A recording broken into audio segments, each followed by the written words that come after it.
Hello and welcome to a new studio vlog. This week we're focusing on the process of this painting. I asked you guys on Instagram if you had any questions for me, and those questions were greatly focused on the process and materials used in this. So that's what we're going to chat about today. I am starting this painting on a 24 by 36 gallery wrapped canvas, and I'm going in to generally sketch out my composition with water soluble wax pastels. I really love these. They are such a great way to start a painting because you can have as much control as you like to draw it out and then go back with water and get a really nice colored wash over your canvas. It's also really great for when you make mistakes because you can pretty much erase it with water too. This is the Loft brand from Michaels, which is a really affordable brand actually, and I really like them, but I also haven't tried any of the fancier versions of this, so take that as you will.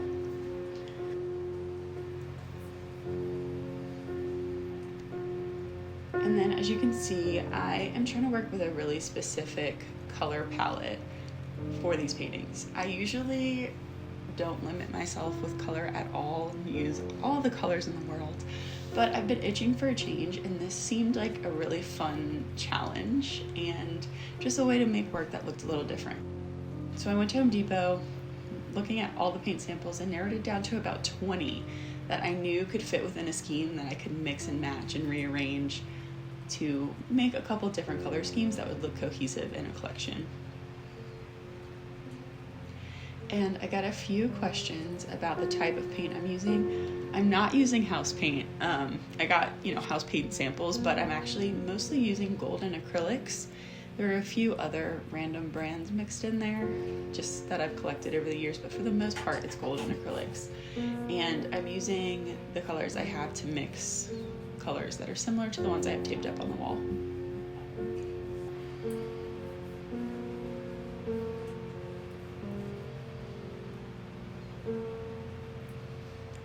I'm going about this process a little differently than I normally would. I actually don't have any white on my palette right now, so I have shades of green, blue, black, and some yellow, and I'm using those to match the color scheme that I have laid out, and also I guess just lighten parts without using white and making anything too bright, because I know myself and I know that I can get really caught up in that process. And I want these paintings to look a little softer and a little less contrasty, so not putting white on the palette has really helped with that. So I just continue to layer until I'm happy with the composition, even if it looks a little bit muddy, because I know I'm going to go back later and define with some lines.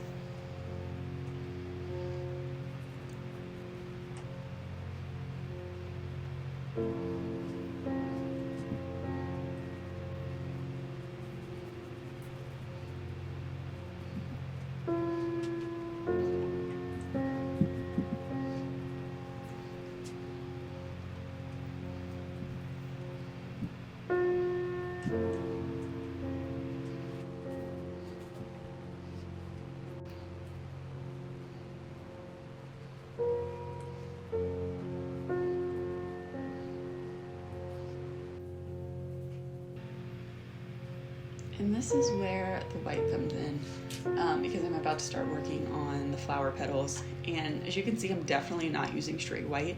I actually dulled this down a lot with browns and a little bit of black to where it was more of a warm gray. And that goes back to that feeling of I just didn't want anything to be too bright in this painting, especially when I'm just starting out with those lighter parts. You'll see as this continues on, I definitely go in and add some lighter aspects, but nothing is really straight white at all.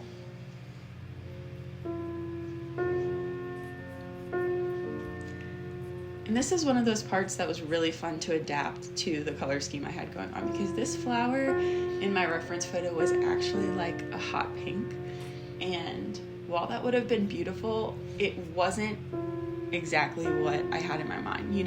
I wanted to stick to that color palette and have that really cohesive color scheme, and so I changed that hot pink to more of a an orangey, burnt orangey color, and I love the way it came out, and I think it complements the greens and those like cool bluish greens in this painting really, really well. And after that, I felt like the petals were significantly brighter than the rest of the leaves. So I took a little bit of the color that I used for the petal and mixed it in with some of my greens just to add a few highlights here and there around the painting.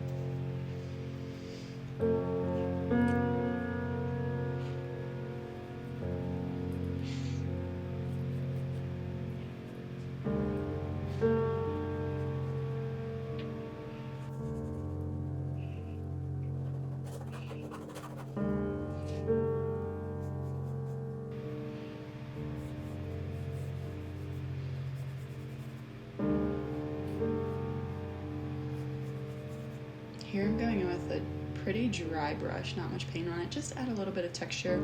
Something I love about this piece is that there are so many different textures in it, like thick paint, dry brushed paint, pencil marks, you'll see.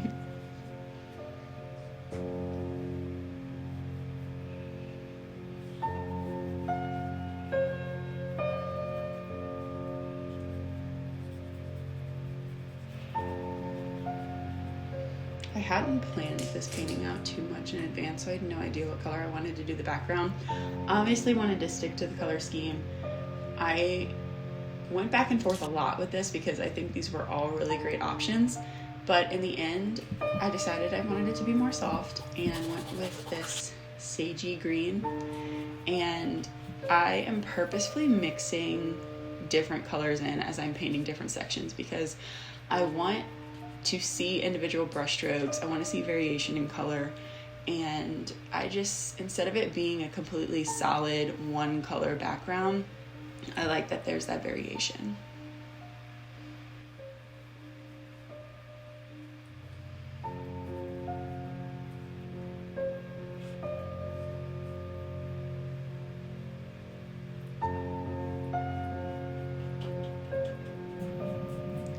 And then we go to the color pencils, which is something I've never used in a painting before, but I absolutely loved using in this process. These are Prismacolor color pencils, and they showed up really, really well on top of the paint. I actually wasn't expecting them to work as well, and I'm definitely going to continue using these because they kind of give me that texture that I love when I use oil pastels or soft pastels, but they are so much less fragile. I can just use a fixative to kind of, fix them to the painting and then varnish, and we're good to go. I hope you enjoyed this video as much as I enjoyed making this painting. If you would like to see a preview of the collection before it's released, make sure you sign up for my email list. And if you enjoyed the video, I would really appreciate it if you would like and subscribe. And I'll see you next time. Bye.